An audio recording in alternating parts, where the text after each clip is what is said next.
자, 오늘은 종이에다가 한번 그려보려고 해요. 오늘 배울 내용들은 아인슈타인이 주장한 그런 중력 이론을 얘기를 할 겁니다. 이 아인슈타인이 주장한 중력 이론을 우리는 일반 상대성 이론이라고 해요.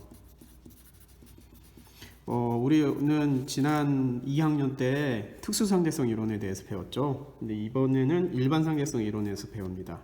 먼저 알아야 될 게 있어요. 뭐냐면은 좌표계에 대해서 일단 알아야 됩니다.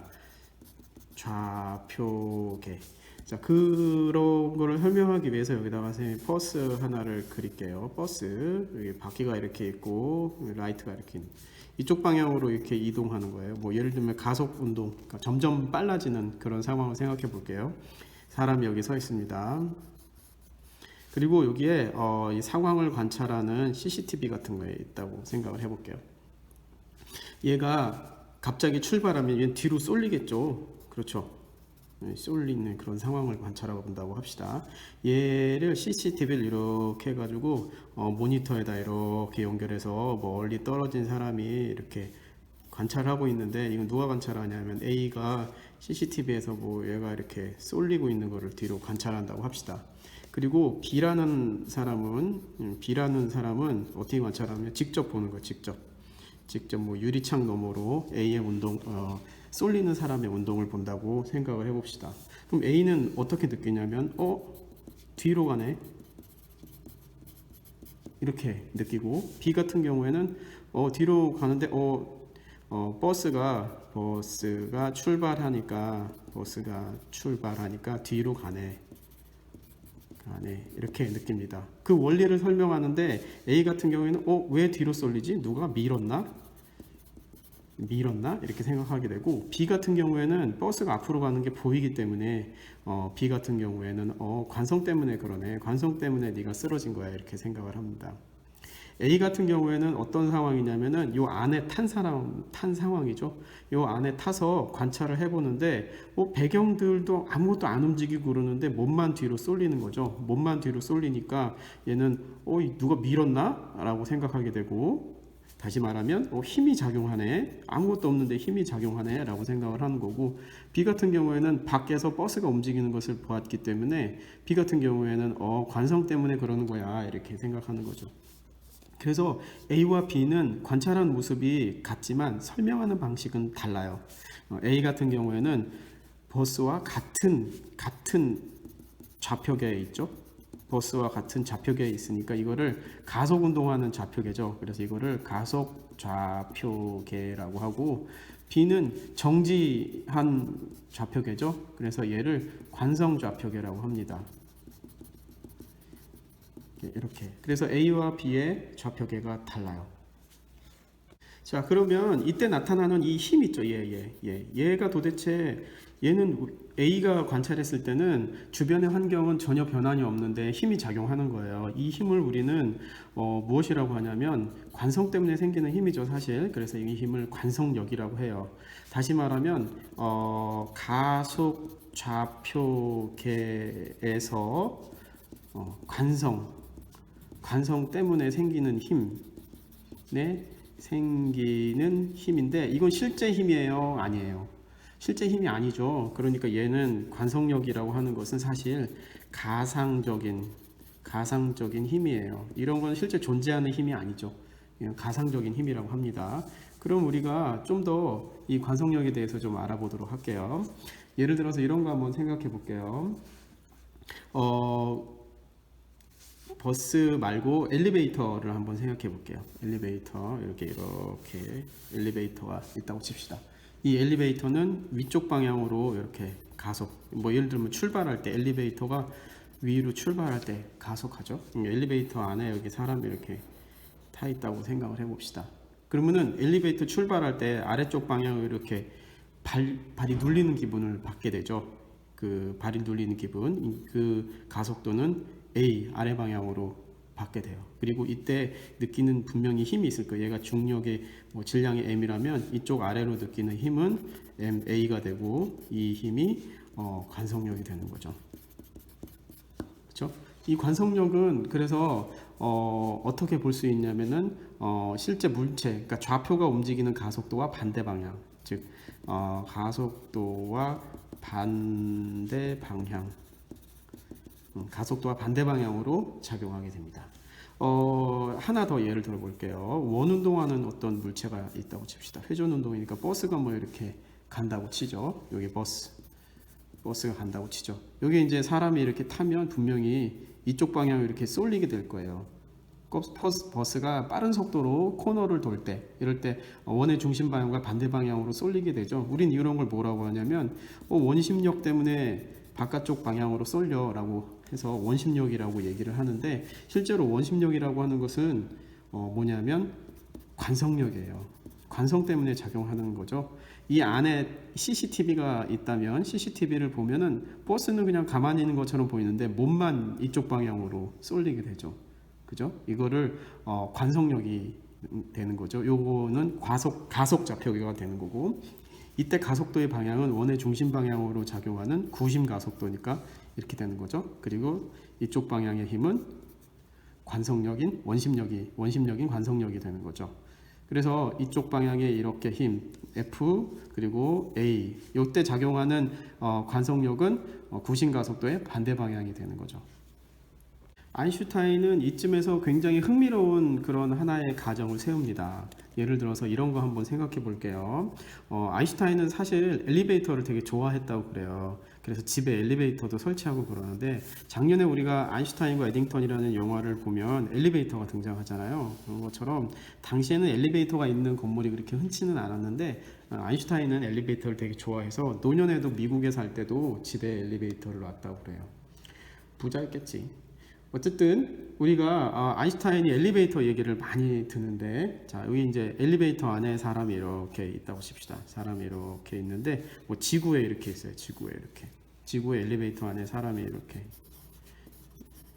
엘리베이터 안에 지구 이렇게 사람이 있어요. 그럼 당연히 얘는 아래쪽 방향으로 뭐가 작용하냐면은 뭐 중력 가속도 G가 작용할 거예요. 그렇죠? 엘리베이터가 이렇게 있으니까. 그런데 이런 상황에서 아래로 쏠리는 느낌을 받죠. 우리가 항상 느끼지만 잘 경험을 느끼고는 있지만 그렇게 제대로 중력 가속도다라고 얘기할 수는 없지만 어쨌든 중력 가속도를 잘 느끼고 있어요. 우리는. 그런데 우주라고 생각해 보세요. 우주 별이 이렇게 있어요. 그리고 여기에 이렇게 우주인이 이렇게 타고 있어.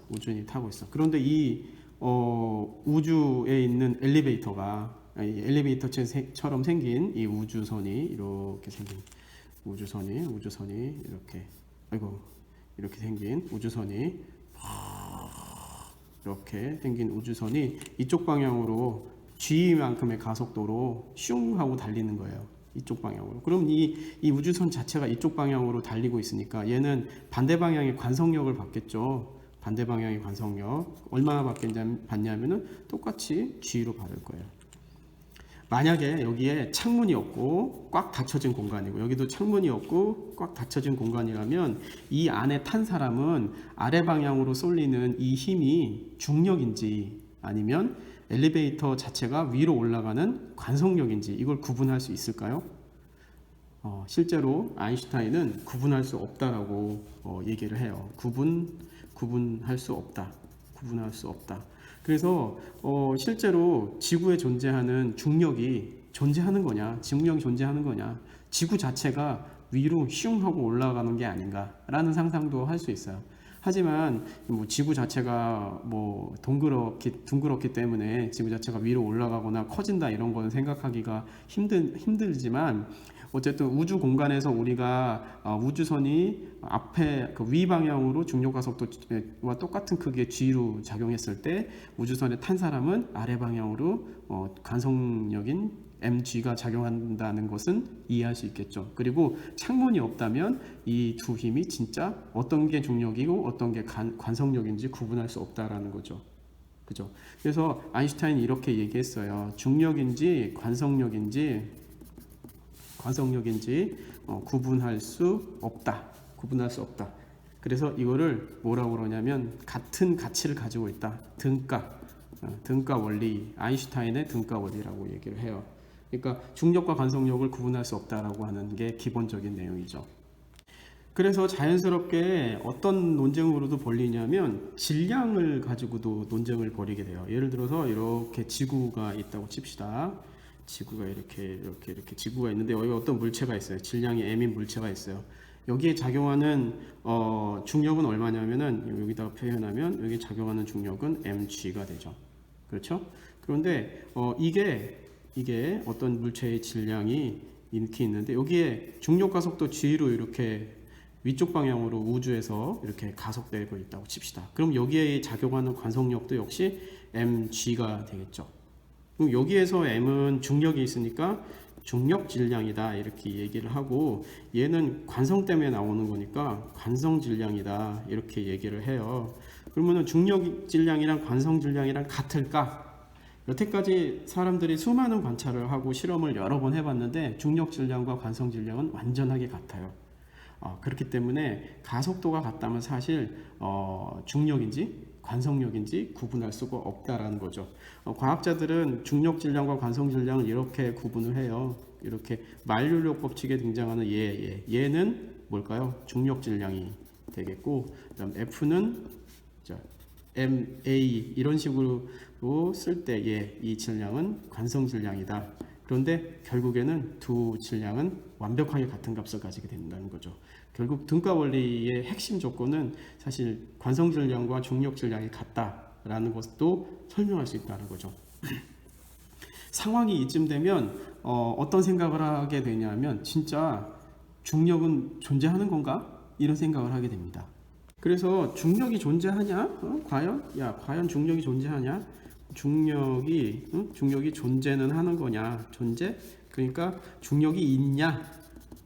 이런 형태의 논쟁으로 이렇게 번지게 됩니다. 그래서 아인슈타인은 이런 얘기를 해요.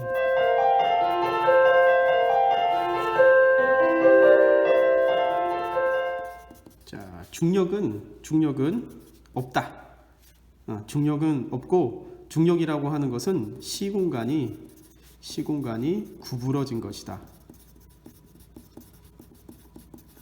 시공간이 구부러진 것이다. 이렇게 얘기를 합니다. 시공간이 구부러진 것이다 라고 얘기하는 것 자체가 중력이라고 하는 질량과 질량 사이에 작용하는 힘이라고 하는 것에 대해서 존재를 인정하지 않는 거죠. 예를 들어서 이렇게 생각할 수가 있어요. 질량이 m인 거대한 행성 같은 게 있다고 치면 여기 이제 이렇게 그물망 같은 이런 시공간을 표현을 하는 거죠. 이렇게 시공간을 이렇게 표현을 하고, 시공간 이렇게 표현하고, 여기서 이렇게 되고, 여기서 이제 이런 식으로 돼서 이 안에 중력 때문에 이 시공간이 움푹 이렇게 파인 그런 상황이 됩니다. 이 말을 우리는 시공간이 구부러져 있다. 이게 바로 우리 아인슈타인이 주장한 바로 중력이라고 하는 개념입니다. 우리가 일반 상대성 이론 하면 가장 많이 등장하는 그림이죠. 이 그림을 보고 우리가 일반 상대성 이론, 중력에 관한 일반 상대성 이론이라고 얘기를 합니다. 일반 상대성 이론이 이렇게 중력에 대해서 공간이 구부러져 있다라고 생각하는 거고, 이거는 그 아인슈타인이 새로 미분 기하학이라는 수학적 개념을 이용해서 굉장히 수학적으로 잘 해결을 해 놓았어요. 굉장히 복잡해서 대학원 정도 되는 수학의 실력을 가지고 있어야지 풀 수 있는 그런 상황이고요. 아마 학부에서는 이 일반 상대성 이론의 수학적 접근은 아마 하지 않을 거예요. 어쨌든 간에 우리가 일반 상대성 이론이 이런 식으로 정의된다. 결국에는 등가 원리에 의해서 관성 질량과 중력 질량, 그리고 중력과 관성력이라는 것을 구분할 수 없다라고 하는 것에서 출발해서 중력이 존재하는가? 그래서 결국 중력이라고 하는 것은 시공간이 휘어진 것이다 라고 하는 결론을 내리는 게 일반 상대성 이론의 핵심이라고 볼 수 있어요.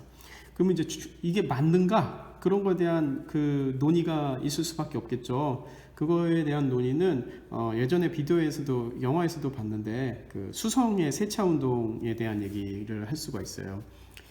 증거 일반 상대성 이론의 증거, 수성 수성의 세차 운동.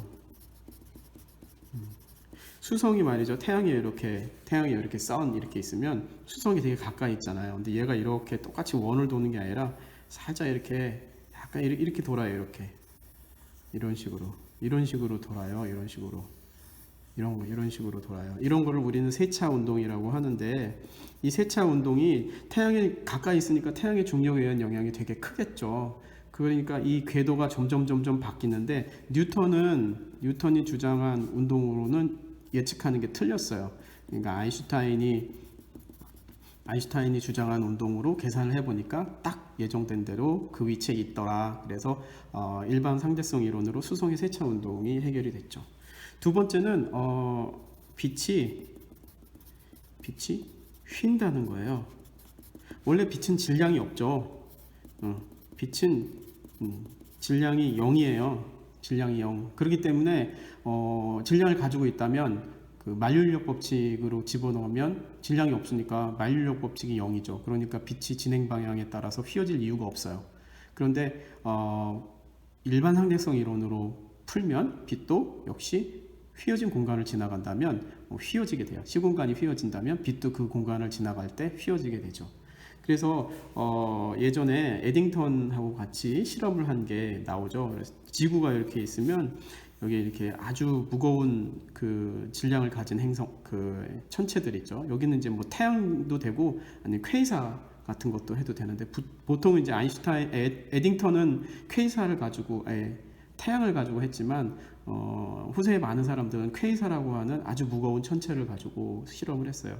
우리 그냥 간단하게 그냥 태양이라고 얘기를 해볼게요. 태양이 이렇게 있으면 이 태양 뒤에 있는 별은 잘 안 보이잖아요, 원래. 근데 이제 밝아가지고 안 보이기도 하지만 가려서도 안 보여요. 그래서 이게 일식일 때 태양 앞을 달이 가리잖아요. 그러니까 태양빛이 전혀 보이지 않는단 말이에요. 그러면 태양 주변에 있는 빛을 볼 수가 있는 거죠. 그런데 이 빛이 이렇게 오다가 태양의 중력 때문에 휘어져가지고 이렇게 간다는 거죠. 다시 말하면 이 주변에 시공간이 시공간이 구부러졌기 때문에 빛이 지나가다 휘어진 거죠. 여기서 출발한 똑같은 천체에서 출발한 빛이 이렇게 해서 지구에 도달한다는 거죠. 그럼 얘는 빛은 직진한 걸로 보이기 때문에 이런 식으로 가다가 빛이 여기 있는 것처럼 보이는 거예요. 그리고 얘도 빛이 직진하는 것처럼 보이니까 빛이 여기 있는 것처럼 보이는 거지. 이거는 입체니까 3차원이죠. 이렇게. 그러면 원래 별은 여기 있는데 별이 여기 있는 것처럼 보이기도 하고 여기 있는 것처럼 보이기도 하고 이렇게 보이는 거예요. 이런 거 이렇게 십자가 형태로 보인다고 그래가지고 아인슈타인의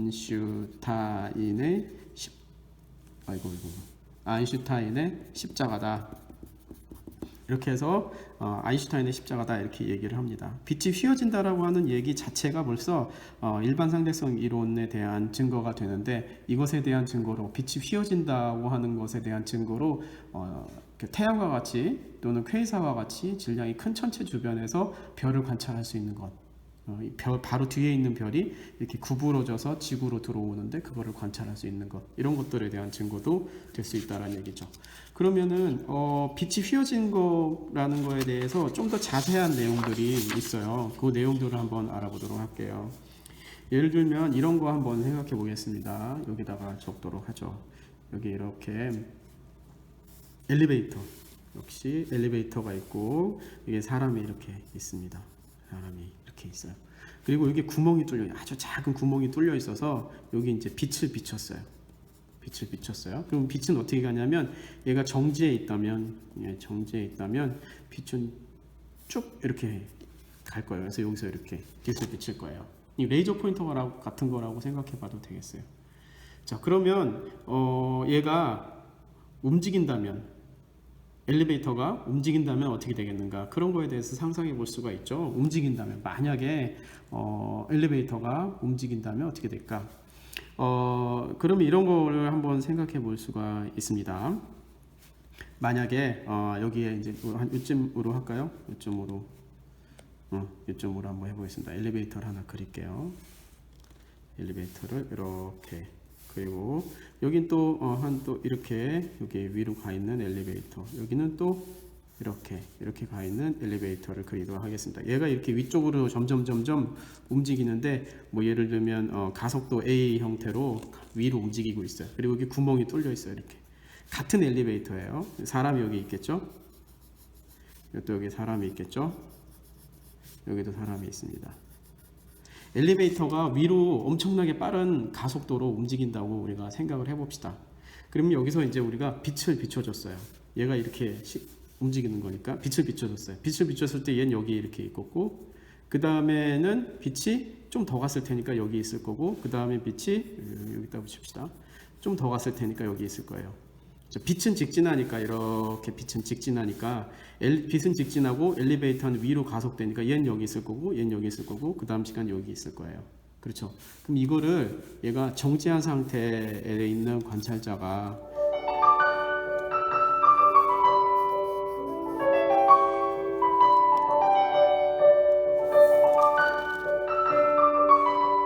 정지하에 있는 관찰자가 여기 구멍이 뚫려 있고 얘가 봤을 때 얘는 여기 있다가 갑자기 여기 목에 걸렸지만 그래도 여기 있다고 치고 여기 있다가 또 여기 있다가 이렇게 이런 걸 보게 되겠죠.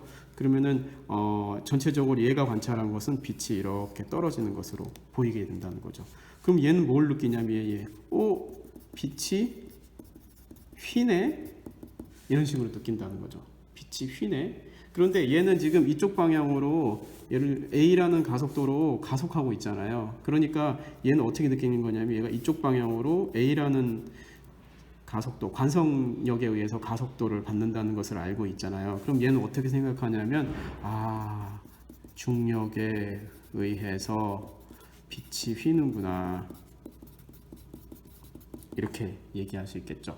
그래서 우리는 관성에 이게 바깥에서 우리가 관찰했을 때는 여기 있는 관찰자가 이렇게 우주에서 이렇게 관찰하고 이렇게 관찰했을 때는 엘리베이터가 움직이는 거야. 그냥 빛은 그냥 직진했을 거야. 빛은 직진이라고 생각하지만 안에 있는 관찰자가 관찰했을 때는 중력이 생겼는데 빛이 휘네 라고 생각하니까 중력에 의해서 빛이 휜다라고 자연스럽게 결론을 내릴 수 있다라고 하는 거죠.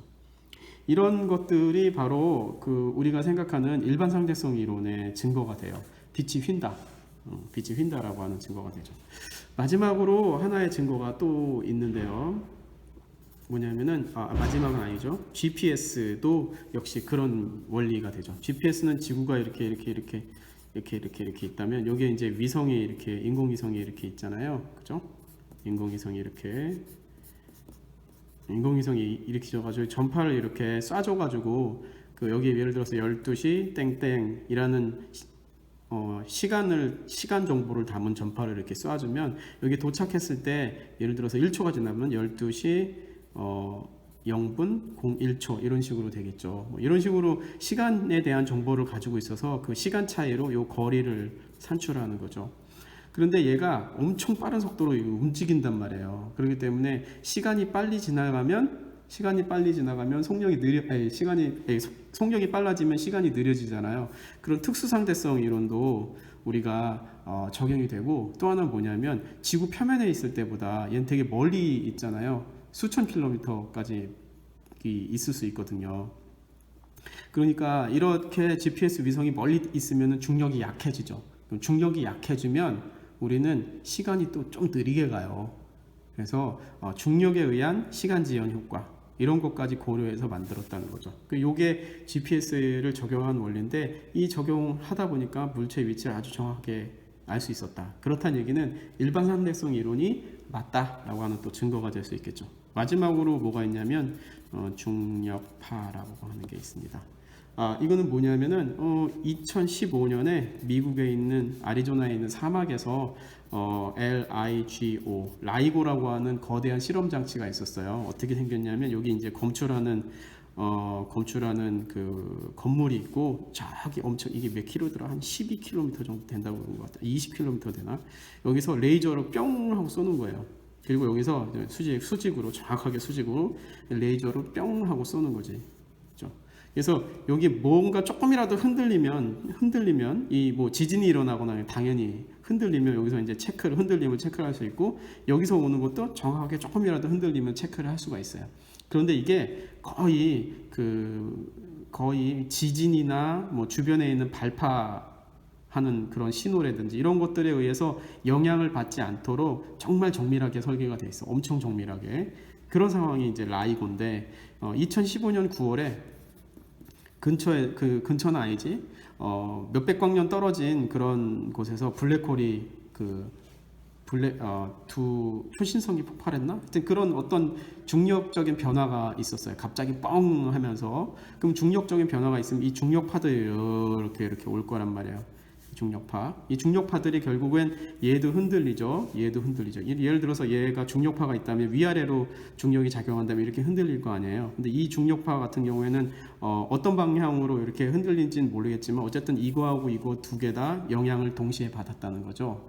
그래서 이 영향을 분석을 해봐서 중력이 살짝 변했다는 거지. 이 아주 미세한 중력의 변화, 이 변화를 감지해서 중력파라는 게 존재하는구나 라고 하는 걸 알게 됐죠. 중력파가 존재하는 것 자체는 공간이 휘어진다라고 하는 증거가 되기 때문에 이걸로써 중력파의 발견으로서 일반 상대성 이론이 옳다라는 게 아주 적극적으로 증명됐다고 볼 수 있죠. 그냥 간단하게 생각해 보면 이렇게 수면 같은 게 있다고 쳐봐요. 수면 같은 게 있고 여기에 엄청나게 거대한 질량을 가진 게 뽕 하고 떨어지면 이렇게 물이 튀겠죠, 그죠? 물이 튀면서 이렇게 파도가 이렇게 생길 거 아니에요, 이렇게. 그러면서 이런 식으로 퍼질 거 아니에요. 이쪽으로도 이제 이쪽으로 이렇게 물결바처럼 퍼질 거 아니에요. 그런데 이게 시간이 굉장히 오래 지나면 거리가 엄청 멀어지면 얘가 처음에 이렇게 진폭이 커졌다가 점점 갈수록 진폭이 아주 되게 작아지겠지. 진폭이 작아지다가 지구쯤 와가지고 진폭이 굉장히 작은 거야. 이걸 라이고가 검출한 거죠. 이게 중력파라고 하는 거고 우리가 중력파라고 하는 것을 발견하면서부터 아인슈타인의 일반 상대성 이론이 진짜다 라고 하는 게 증명이 된 겁니다.